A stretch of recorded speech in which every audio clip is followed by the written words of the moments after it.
벌써 이제 성탄절을 하루 앞두고 있습니다. 오늘은 대림절 네 번째 주일입니다. 지난 3주 동안 차례로 촛불을 켜왔는데요. 오늘은 네 번째 촛불이 밝아졌습니다. 첫 번째 주일에는 소망의 기다림의 촛불이었고요. 두 번째 주일에는 평화의 촛불이었습니다. 세 번째 촛불은 기쁨의 촛불이었습니다. 오늘 네 번째 촛불은 사랑의 촛불로서 만남과 화해를 상징하고 있습니다. 대림절 네 번째 주일을 보내면서 또 성탄절을 하루 앞두고 저와 여러분의 삶 가운데 이제는 주님의 자리가 준비되어 있는 줄 믿으시기 바랍니다. 그리고 주님께서 오셨을 때 마음껏 기뻐하시고 찬양하시고 영광 돌리시기를 간절히 소망합니다. 옆에 계신 분들과 그래서 다시 한번 또 인사하겠습니다. 메리 크리스마스.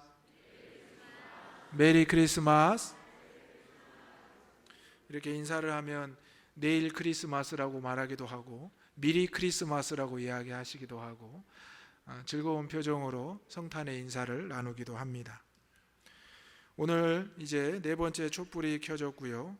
말씀의 제목은 사랑 함께함의 시작이란 제목으로 은혜를 나누고자 합니다. 오늘 이사야 본문과 요한복음 본문을 함께 읽었는데요. 예수님에 대한 탄생은 구약에서 선지자를 통하여 예언하셨고 신약에서도 세례 요한과 또 선지자를 통하여 예언하셨습니다. 그리고 오늘을 살아가는 저와 여러분에게는 이미 주어진 신구약의 말씀을 통해서 주님의 오심을 우리는 해마다 준비하고 맞이하고 있습니다. 이렇게 주님을 보내주신 예수님을 보내주신 것은 바로 하나님이십니다. 이 하나님의 사랑이 우리와 함께함의 시작임을 기억할 수 있는 대림절 네 번째 주일 되시기를 소망합니다. 오늘 말씀으로 사랑 함께함의 시작 첫 번째는 예수님의 오심은 하나님 사랑의 징조라는 것입니다. 이사야 7장 14절을 다시 한번 읽어보겠습니다. 시작. 그러므로 주께서 친히 징조를 너희에게 주실 것이라. 보라, 처녀가 잉태하여 아들을 낳을 것이요 그의 이름을 임마누엘이라 하리라. 아멘. 여러분 누군가와 사랑에 빠져본 적이 있으시죠? 네. 누군가를 좋아하고 또 누군가를 사랑하면 이제 그 사랑과 소중한 것을 약속하기도 하고 나누기도 합니다. 예전에 영화나 드라마 또 특히 사극을 보면 이제 사랑하는 사람들이 서로 부득이하게 헤어지게 될 때 증표를 반으로 쪼개서 서로 나누어 갖는 것을 보게 됩니다.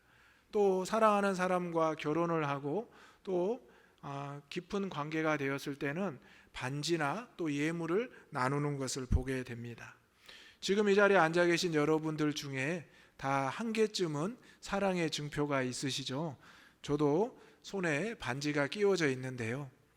사실 우리가 이 증표, 이 사랑의 징조를 누구나 다 경험했고 누구나 다 알고 있습니다.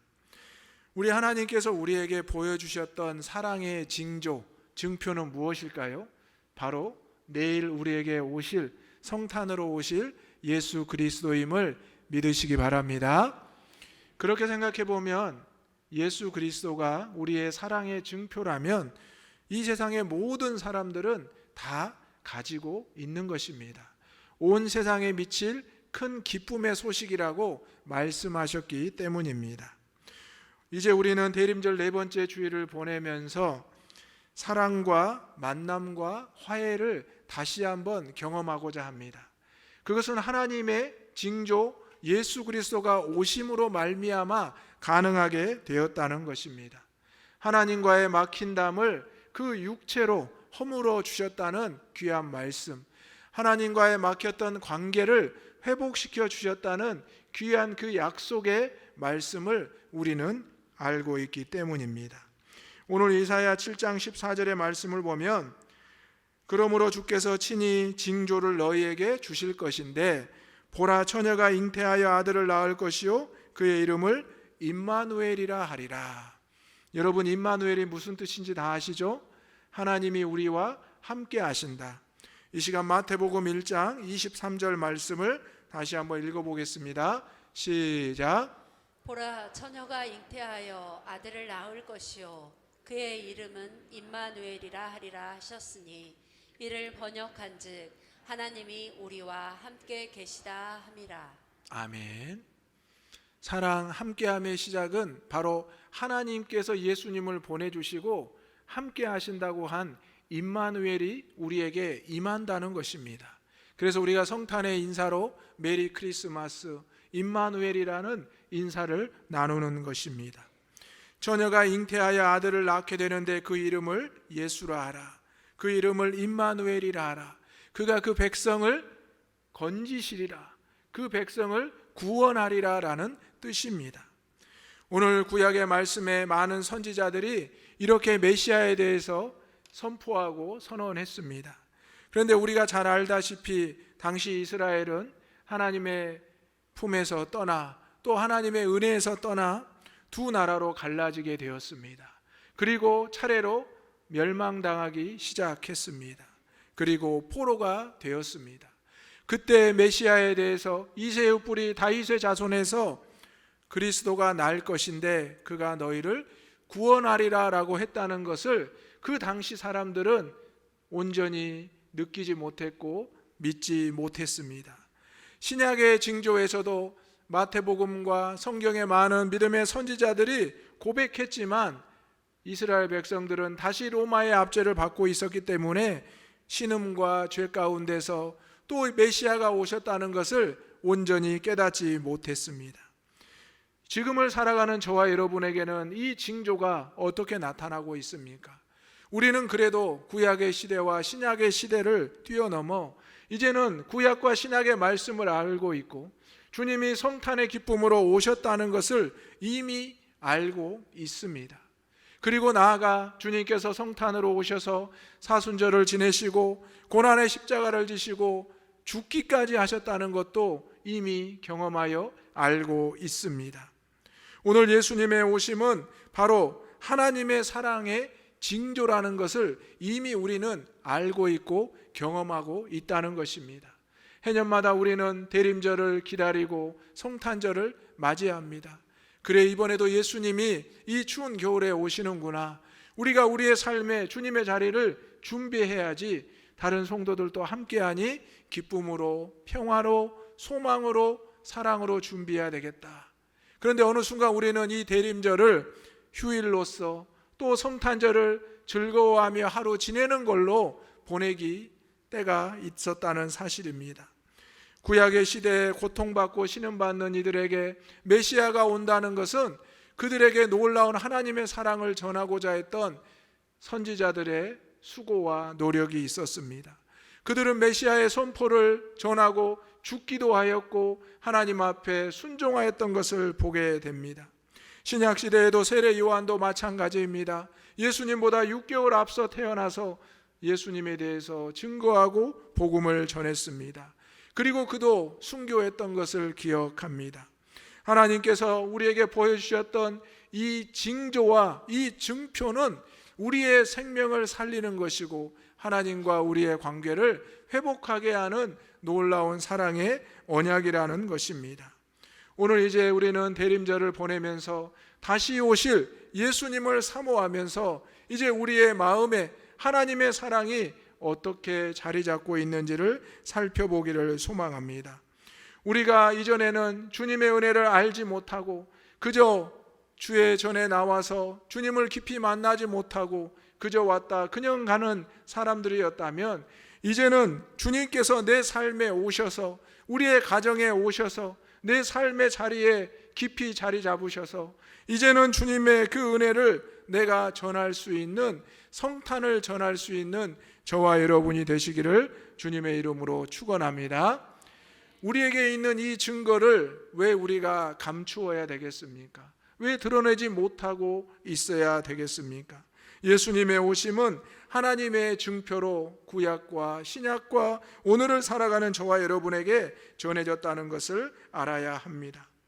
하나님께서는 이렇게 예수 그리스도가 이 땅에 오셔야 됨을 분명히 말씀하셨습니다.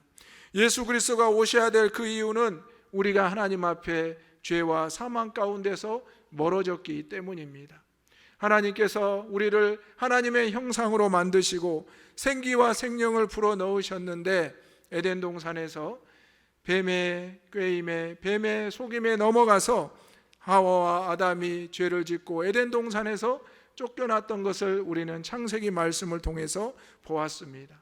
이 말씀이 내가 아담이 아니고 하와가 아니라고 할 수 있겠지만 우리 인류의 시초였던 하나님의 창조자요 피조물이었던 아담과 하와의 죄가 우리에게 전해졌음을 우리는 분명히 알고 있습니다. 이러한 죄로 인해서 우리는 자꾸 죄를 가볍게 여기고 사망에 놓여 있음에도 너무나 당연하게 있었다는 것입니다. 그것을 안타깝게 여긴 하나님께서는 끊임없이 우리를 사랑으로 부르시고 사랑의 증표를 약속해 주셨습니다. 바로 그것이 임마누엘, 사랑의 주님 예수 그리스도입니다.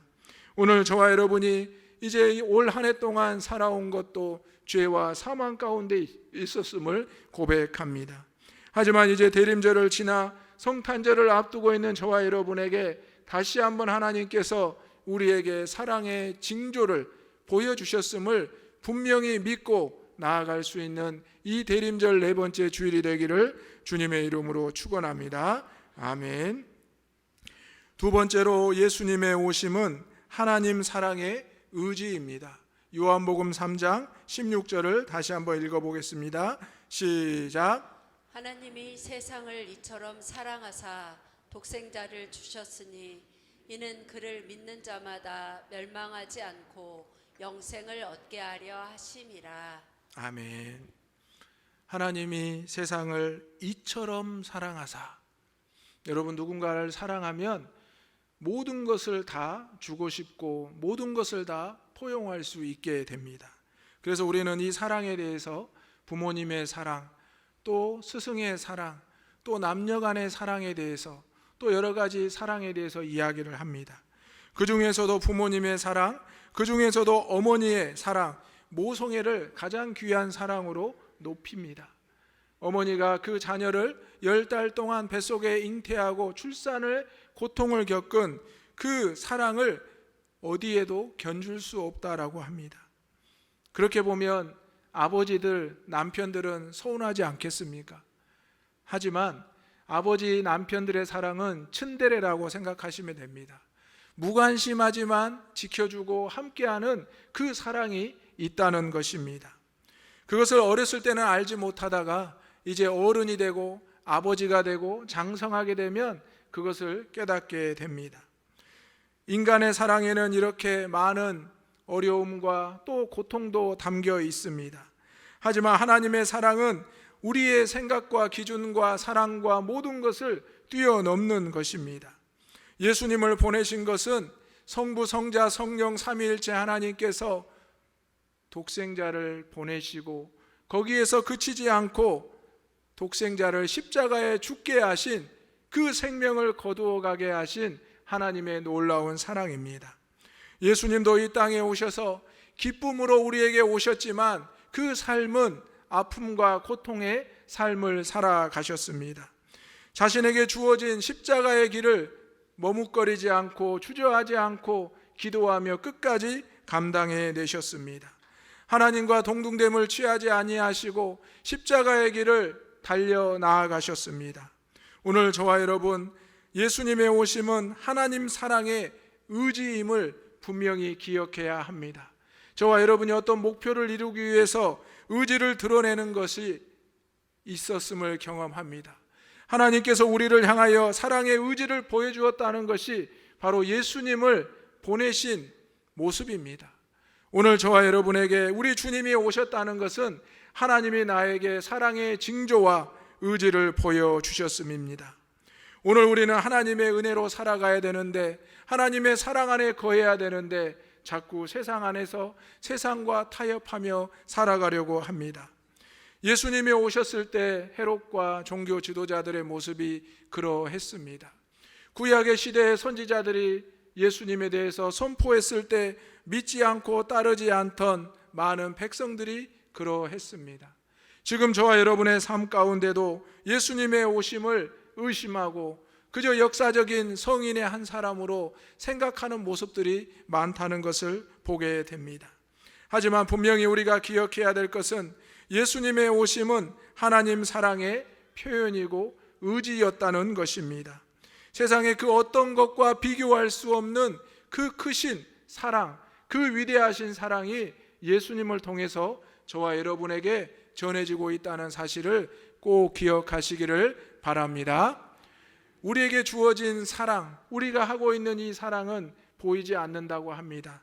하지만 사랑의 의지와 표현은 우리는 느낄 수 있습니다. 지난 대림절의 기간 동안 촛불을 하나하나씩 켜면서 우리는 하나님의 그 약속을 기다리고 그 약속이 이루어지는 것을 보고 듣고 느꼈습니다.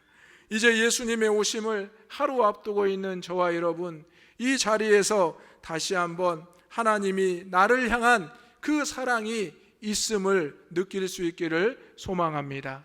예수님이 오심을 기도하고 기대하며 기다리라고 했던 그 말씀이 우리가 분명히 생각나야 될 줄로 믿습니다. 오늘 예수님께서는 우리를 부르십니다. 또 우리와 함께 하자고 말씀하십니다. 임마누엘의 우리 주님께서 우리가 죄와 사망 가운데 있음을 아시고 그 어려움을, 그 모든 것을 대속하여 주시겠다라고 약속하신 것입니다. 한량없는 이 하나님의 사랑을, 이 하나님의 의지를 잊지 마시고 내 삶에서도 주님과 함께 할 때 모든 죄와 사망을 이겨낼 수 있는 저와 여러분이 되시기를 소망합니다. 마지막으로 예수님의 오심은 하나님 사랑의 결과입니다. 요한복음 3장 17절의 말씀 다 같이 읽겠습니다. 시작. 하나님이 그 아들을 세상에 보내신 것은 세상을 심판하려 하심이 아니요 그로 말미암아 세상이 구원을 받게 하려 하심이라. 아멘. 아멘. 하나님은 이 세상을 이처럼 사랑하셨다 말씀했습니다. 또 하나님이 그 아들을 세상에 보내신 것은 세상을 심판하려 하심이 아니라 세상을 구원하려 하심이라 말씀하셨습니다. 우리에게 예수님이 오신 것이 우리의 죄를 드러내고 심판하시기 위함이 아니라 우리를 구원하시기 위함임을 믿으시기 바랍니다. 아멘. 그래서 예수님을 우리의 중보자라고 고백하는 것입니다. 우리의 메시아라고 고백하는 것입니다. 우리가 다시 하나님 앞에 설 수 있도록 예수님께서 그 생명을 내어주셨기 때문입니다. 구약의 시대에는 이스라엘 백성들이 직접 예배를 드리지 못했습니다. 예배를 드릴 수 없어서 제물과 기도의 제목을 가지고 와서 제사장들에게 부탁을 하면 제사장들이 대신 제사와 예배를 드렸던 것을 우리는 구약 말씀을 통해서 보게 됩니다. 신약에 와서도 그러한 것들을 행하고 있었지만 예수님이 오셔서 십자가에 달려 죽으심으로 성전의 휘장이 찢어지며 이제 하나님과의 막힌 담이 허물어진 이후에는 이제 우리가 예배자로 설 수가 있게 되었습니다. 지금 여러분이 이 자리에 나와 있을 수 있는 것도 바로 예수님의 그 은혜, 하나님의 사랑, 하나님의 사랑의 결과가 있었기 때문입니다. 그렇지 않았다면 우리는 지금도 성전 밖에서 제사장에게 부탁하고 또 제사의 결과를 기다릴 수밖에 없는 존재였다는 사실입니다. 오늘 예수님의 오심은 이제 하나님의 사랑의 결과로 나타나고 있습니다. 이제 우리가 예수님을 구주로 믿고 나아가기만 하면 우리는 어느 곳에든지 예배할 수 있고 찬송할 수 있고 기도할 수가 있게 되었습니다. 하나님께서는 예수 그리스도를 이 땅에 보내시고 육신으로 하나님과의 관계를 허무시고 회복하셨습니다. 죄와 사망 가운데 놓여있던 저와 여러분이 이제는 생명과 영생으로 옮겨질 수 있도록 예수님을 통하여 역사하셨습니다. 그러므로 하나님이 사랑이시고 우리가 그 사랑 안에 거한다는 것을 분명히 믿을 수 있는 이 대림절 네 번째 주일이 되기를 주님의 이름으로 축원합니다. 요한일서 4장 16절 말씀을 다 같이 읽어보겠습니다. 시작. 하나님이 우리를 사랑하시는 사랑을 우리가 알고 믿었노니 하나님은 사랑이시라. 사랑 안에 거하는 자는 하나님 안에 거하고 하나님도 그의 안에 거하시느니라. 아멘. 하나님의 사랑이 누구라고요? 예수 그리스도입니다. 예수 그리스도를 믿기만 하면, 구주로 영접하면 우리가 하나님과의 관계가 회복되어서 바로 하나님이 우리를 사랑하시는 것을 우리가 알게 되고 믿게 된다는 것입니다. 그리고 우리가 그 사랑 안에 거하게 된다는 것입니다. 하나님이 우리 안에 거하고 우리가 하나님 안에 거하는 바로 이 영생의 비밀, 천국의 비밀, 예수 그리스도를 꼭 믿으며 살아가는 우리 대장의 가족들이 되시기를 간절히 소망합니다. 하나님께서는 저와 여러분의 모든 것을 아시는 분입니다. 우리의 일거수일투족을 우리의 머리털 하나 세신 바 되시는 분입니다. 나의 앉고 일어섬을 아시고 나의 연약함을 아십니다. 나의 낮은 모습, 나의 높아진 모습도 아십니다. 하지만 하나님께서는 동일하게 우리를 사랑으로 품어주시고 인도하시는 분이십니다. 그것을 우리 예수님께서 친히 보여주셨고 성탄으로 우리에게 만나 주셨습니다. 오늘 저와 여러분, 주님을 통해서 하나님 앞에 나아가며 예수님을 통해서 우리의 죄와 모든 사망이 깨어졌음을, 회복되었음을 고백할 수 있는 저와 여러분이 되시기를 소망합니다. 하나님은 지금 우리와 함께 하시고 우리를 사랑하신다는 것을 확증하기 위해서 우리에게 성탄의 소식을 다시 전해 주셨습니다. 동방 박사들이 지금은 없지만, 목자들이 없지만 저와 여러분은 성탄의 소식을 이미 듣고 이 자리에 나왔습니다. 내일 또 이 시간에 동일하게 여러분은 나오게 될 것입니다. 성탄의 기쁨을 마음껏 찬양하게 될 줄로 믿습니다. 이 성탄의 기쁨이 저와 여러분을 향하신 하나님의 사랑의 징조이자 의지이자 결과이기 때문입니다. 임마누엘의 하나님, 임마누엘의 주님이 오늘 저와 여러분의 삶의 위로자로, 평화자로, 기쁨으로, 소망으로 함께하기를 주님의 이름으로 축원합니다. 아멘. 기도하겠습니다. 이 땅에 사랑으로 오신 주님, 이 땅에 평화로 오신 주님, 기쁨으로 소망으로 오신 주님, 이제 성탄절을 하루 앞두고 대림절 네 번째 주일을 보냅니다. 임마누엘의 주님께서 우리와 함께 하심을 믿는 대장의 모든 성도들 되게 하여 주옵소서. 세상의 전쟁과 기근이 그치게 하여 주옵소서. 서로의 시기와 질투가 그치게 하여 주옵소서. 하나님의 사랑이 우리와 함께함의 시작임을 깨닫게 하여 주옵소서. 우리 예수님이 우리의 중보자가 되시고 우리와 하나님과의 막힌 담을 허시고 이제 우리가 주님 앞에, 하나님 앞에 나아갈 수 있음을 깨닫게 하여 주옵소서. 죄사함에서 구원의 자녀로 거듭나는 대림절 네 번째 주일 되게 하여 주옵소서. 우리의 구원자가 되신 예수님의 이름으로 기도하옵나이다. 아멘.